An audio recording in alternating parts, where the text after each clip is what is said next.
kali ini saya mau bahas tentang caranya menaikkan kadar garam untuk akuarium laut. Jadi sebenarnya ada beberapa pertanyaan caranya menaikkan kadar garam. Jadi untuk menaikkan kadar garam itu caranya sebenarnya sama dengan yang kemarin sudah saya share tentang menjaga kestabilan kadar garam. Tetapi dalam hal ini yang beda adalah air yang digunakan untuk menambah penguapan. Kalau sebelumnya air yang digunakan untuk menambah penguapan itu air tawar, karena untuk menjaga kestabilan kadar garam.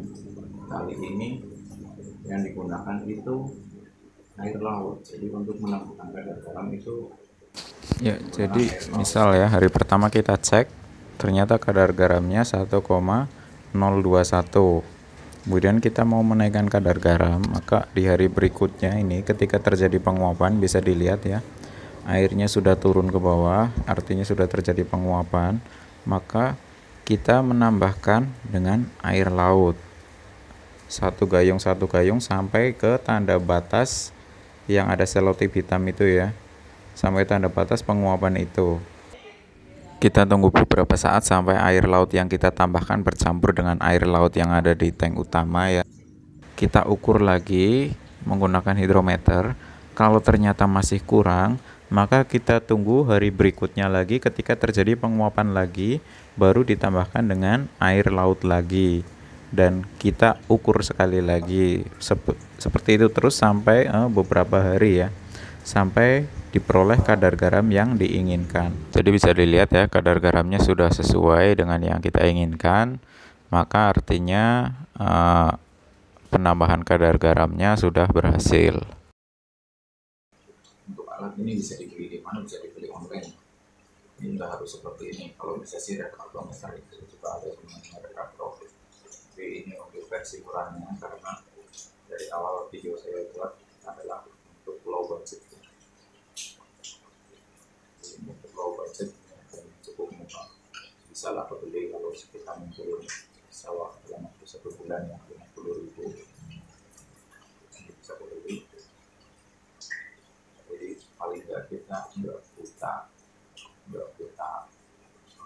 istilahnya, kita tahu patokannya. Jadi kita nggak asal-asalan di air laut atau bahkan ambil air laut langsung dari laut masukin akuarium, masukin ikan, itu asal sekali.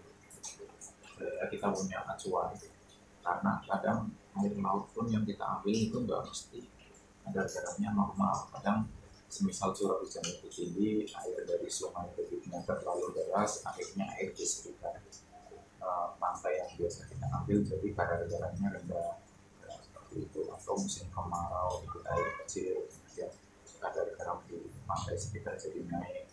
Jadi kita perlu sedikit ya paling tidak sedikit pegangan ya buat acuan apakah air laut yang kita pakai itu bagus atau tidak.